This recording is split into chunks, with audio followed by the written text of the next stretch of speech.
Mayroon bang bagong nangyari sa Senado kanina? Yan po yung pag-uusapan natin. Ito po si Attorney Mike Operario. Let's break down what happened kanina sa Senado. Well, pasensya na kayo. We started out late sa upload namin ng video. It's because nasa labas kami yan. No? We're traveling to Ilocos Norte. Kaya ganito lang po yung attire natin. But we got a breakdown itong nangyari sa Senado kanina. As we have predicted before, this is exactly what's gonna happen. Nung Saturday po, in-interview ako sa Net25 and I said, tinanong ko doon kung anong tingin ko mangyayari doon sa PINA. I said it will be issued because yan nga po ay didesisyonan along partisan political lines, hindi po doon tungkol sa mga legalidad. All of those legalities, ibabasura yan, hindi yan ikukonsidera kasi politika ang pinag-uusapan dito sa impeachment. That being said, that means all other motions or all other evidence na ipipresenta dito sa Senado, which otherwise would have been inadmissible sa korte, ay pwede nilang i-admit because all they needed is just a majority. So kagaya kanina, merong affidavit ni Las Cañas, which is unsigned, siyempre unnotarized, which was presented in evidence, pero it was objected to pero inadmit pa rin ng presiding chair. Well, of course, alam na natin yun, that's what's gonna happen.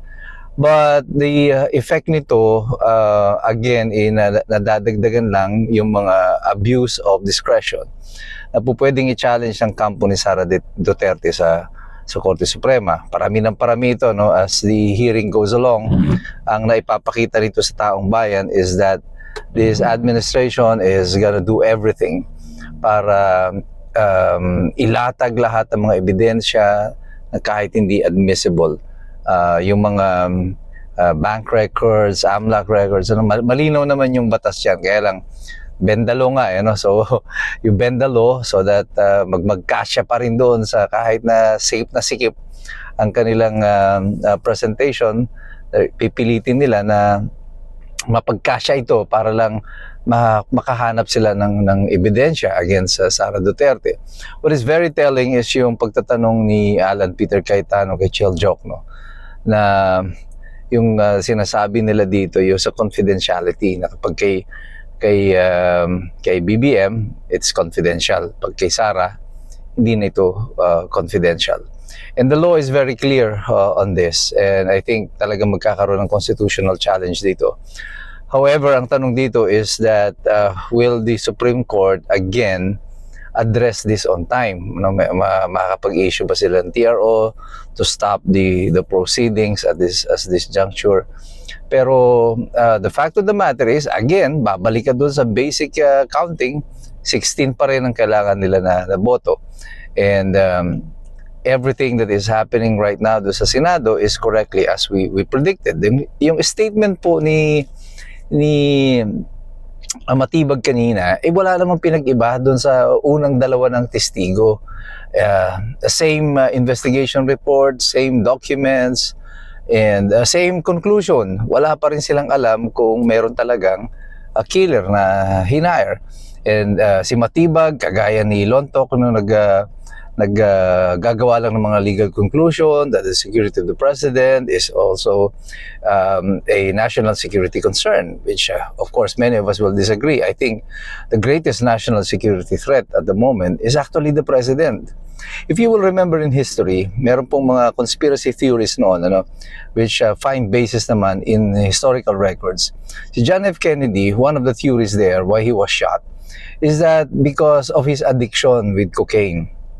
Yung kanyang addiction with drugs has become so manifest that he has become a national security threat. As a matter of fact, in one biography, it was depicted na during the negotiations with Khrushchev, itong si John F. Kennedy was actually high on drugs and it was showing na super tense siya doon sa negotiations. Si Khrushchev was so calm and composed.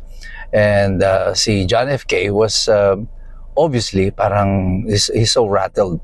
And eventually yung missiles of October crisis in Cuba was also triggered by this paranoia. And one of the conspiracy theories na inilatag noon was that he was eliminated by the CIA because although he is very popular, he is becoming a national security threat. And that is what drugs will do to a leader, ano? You're nagiging paranoid ka, and your paranoia becomes a threat to the nation. And those things are possible even today. Noong pa man, sinabi ko na, no, as early as last year, gumawa ako ng video tungkol dito that one of the greatest security threat to the government is actually the government itself, dahil dito sa mga nangyayari sa ating bansa. So nothing in the statement of Matibag actually ay nagproduce o naglatag ng karagdagang ebidensya na maglalapit sa kanila doon sa dulo ng Article 4. After so many days, would you imagine, tatlong testigo from the NBI to prove one point, the video. The motives, o yung mga pananakot daw na talagang papatayin si BBM, pubugutan ng ulo, ay napakalayo po naman po talaga. Would you imagine taking a clip from a 10-second clip, yung sinasabi nila na si Sara Duterte ay tinetreaten si BBM na siya ay pupugutan ng ulo. They took a 13-second clip from a video interview that is almost 2 hours. And that's exactly what they did also doon sa isa pang video. Yung press conference niya na kung sinabi niya doon na ipapapatay niya pag siya ay pinatay, si Sara Duterte ay ipapapatay din niya si BBM. They cut a clip, a very short clip of the 2-hour na interview sa kanya. And this has been always a strategy. And kung ikaw ay nakikinig, matatawa ka doon sa ginagawa nila kasi parang pinipresume nila na hindi natin nadinig yung buong video. And that we're so stupid that we won't even understand what's going on. But the truth of the matter is, ang katotohanan nito, alam na po ng taong bayan, ng mga iskombro, na kung ano ang totoong nangyayari. And it is because marunong na tayo, maalam na, sanay na ang taong bayan dito sa nangyayari sa ating bansa. Sapagkat patuloy tayong nakikinig, patuloy tayong nakikialam, at patuloy tayong nagsisipag-aral. Kasi alam nating lahat, mahirap talagang makialam ng taong walang alam. God bless you, God bless us all. Mabuhay ang Republika ng Pilipinas, and we are the resistance.